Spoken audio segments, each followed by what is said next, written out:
Allez, vidéo numéro 2, on est parti pour l'aimantation. Je sais pas si c'est comme ça que ça dit, je m'en fous. L'aimantation de la figurine. Donc, je prends le socle. Alors, première chose, bon, ça, je le colle. Je le colle plus tard. Et ça, je le colle.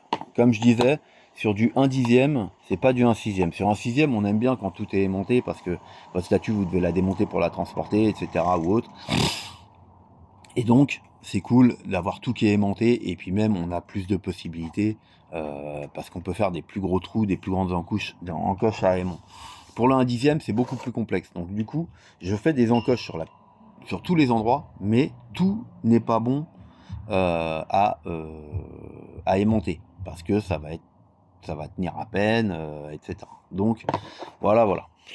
Là, en l'occurrence, on a cette partie-là. Alors, pour l'aimantation, il faut vous munir de tout type d'aimant, notamment pour le 1/10 du 0,2,01, que vous en aurez besoin très rarement, vraiment pour les petites pièces si vous voulez les aimanter, du 0,2,02, du 0,3,02 et du 0,4,02, et parfois du 0,6 et du 0,8,02. Si vous pouvez avoir toutes les tailles d'aimants, c'est ce qu'il y a de mieux.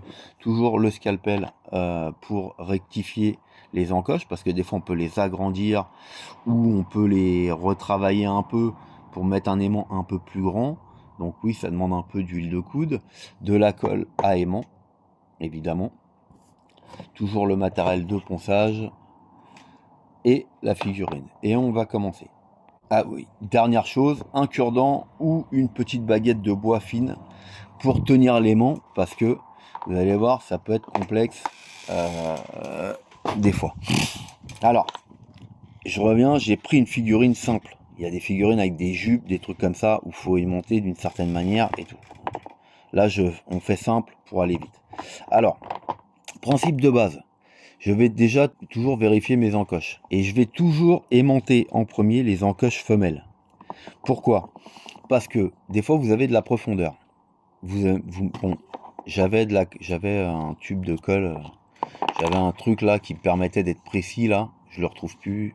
Ça vous permet de mettre la colle parfaitement sans déborder. Là, on va le faire un peu à la sauvage, puisque c'est au bureau les trucs, donc on va le faire un peu à la sauvage. Mais vous avez, important sur les trucs, vous avez les espèces de petites rallonges là avec un petit tube très fin. Ça, c'est très important à avoir.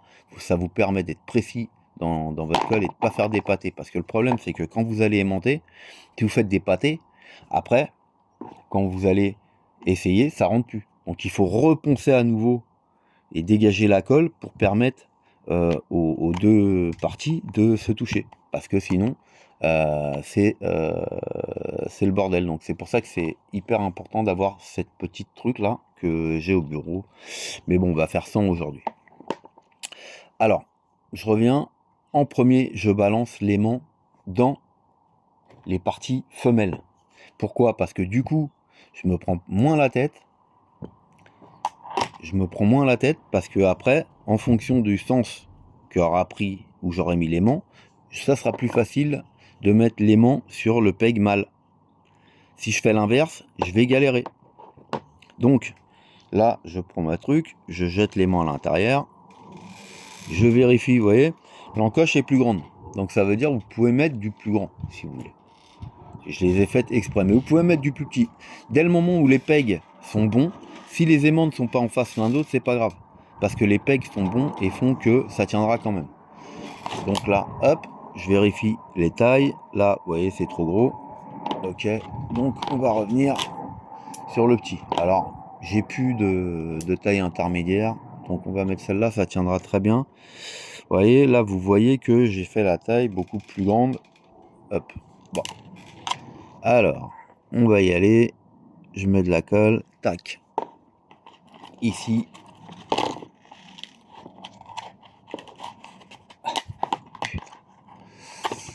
Et je vais jeter l'aimant. Et pourquoi le petit cure-dent en bois? Parce que le petit cure-dent en bois, il va me permettre de repositionner l'aimant correctement. Ouais. Parce que je peux pas travailler avec du métal. Sinon, si je travaille avec du métal, mon aimant il va être attiré à chaque fois. Donc là, vous voyez, j'essaye au pire de le centrer. Une fois qu'il est centré, avec le tube et avec le petit embout là que je vous dis, vous remettez tout autour, petite goutte d'alcool, une petite goutte d'alcool, petite goutte de colle. Donc là, je l'ai fait un peu à la sauvage, j'aurais certainement à poncer. Bon, je m'en fous parce que celle-là, c'est la mienne, hein. Donc à la limite, si elle a des défauts, c'est pas très grave. Vu que c'est la mienne. Voilà. Donc je vais. Alors attention, quand je fais ça, je fais pas tout de suite l'aimant mâle. Parce que si je vais faire un test, les aimants vont s'arracher. Je laisse sécher. Je fais pas l'aimant non plus à côté. Parce que si je fais l'aimant à côté, celui-là va être attiré par l'autre. Donc j'attends que ça sèche et que ça colle. En attendant, je vais faire une autre partie. Je vais laisser sécher. Et je vais faire une autre partie sur un peg femelle ailleurs. Donc là, j'ai que des pegs mâles. Donc éventuellement, je peux faire cette partie-là. Donc je vais aller chercher ici. Hop. Toujours pareil. Je vérifie que mon aimant rentre. Là, voilà. Là, vous allez voir, sur celui-là, là, par contre, j'ai mis un aimant plus grand. Ouais. Un peu plus grand. Donc, il rentre parfaitement dans l'encoche. Donc là, je retire. Il rentre. Toujours vérifier, avant de coller, que votre aimant rentre bien. Parce qu'il peut y avoir un morceau de support, n'importe quoi, qui va vous empêcher le truc. Et une fois que vous avez mis la colle, c'est la merde. Donc là, hop. L'aimant est positionné. Alors des fois, vous allez avoir de la colle qui se met sur l'aimant.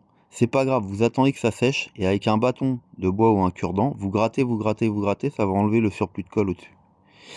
Bien important, il faut aussi que l'aimant soit bien à plat. Parce que s'il est un peu décalé, c'est mort. Votre aimant ne collera pas ou sera beaucoup moins puissant. S'il n'est pas bien droit, s'ils sont pas bien en contact, l'aimant mâle et femelle, c'est mort. C'est mort. Donc là, voilà. Pareil, je travaille pas l'autre côté parce que mine de rien, ça peut s'attirer, même si je pense qu'il y a assez de distance, mais je vais pas tenter quand même parce que bon, je vais tenter parce que qui tente rien n'a rien, comme on dit. Donc là, pareil, je fais un test. Je fais un test et là, je vois que mon aimant, il y a un souci. Il n'arrive pas à bien se positionner. Donc je vais aller le rechercher, hop, avec des aimants, et je vais regarder ce qui bloque. Donc je vais remettre un coup de scalpel à l'intérieur.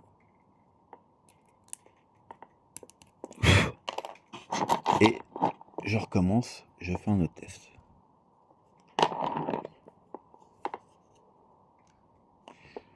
Hop. Je fais un autre test, et là, bing, il est bien à plat. Ok, parfait. Je me sers des autres aimants pour aller chercher mon aimant. Je fous ma colle. Et hop, je viens jeter mon aimant à l'intérieur. Toujours pareil, on s'en fout du sens. Hein. C'est pas très grave le sens. Voilà, là l'aimant est positionné bien droit. Oh merde, il fallait pas que je touche. Voilà, là l'aimant est positionné bien droit dans la truc. Vous pouvez monter la tête. Sincèrement, sur cette gamme de figurines, je vous dirais que moi je le faisais au départ, mais je le fais plus parce que la tête tient très bien. Après, vous pouvez le faire, hein, vous pouvez vous faire un délire. Truc. Là, je vais l'aimanter en l'occurrence. Hein. Voilà, on va attendre que ça sèche et on va continuer. Alors, en principe, ça a séché. Une fois que je pense que c'est sec, je vais faire un test. Donc là, je vais poser l'aimant. Là. Tac. Je vais essayer 2-3 fois. Si ça vient pas, c'est que l'aimant est collé. Là, on va mettre, à faire, hop, ça vient pas, c'est que c'est ok. Là, on va faire, ça vient pas, c'est que c'est ok. Ok. Donc je vais balancer le dernier. du corps.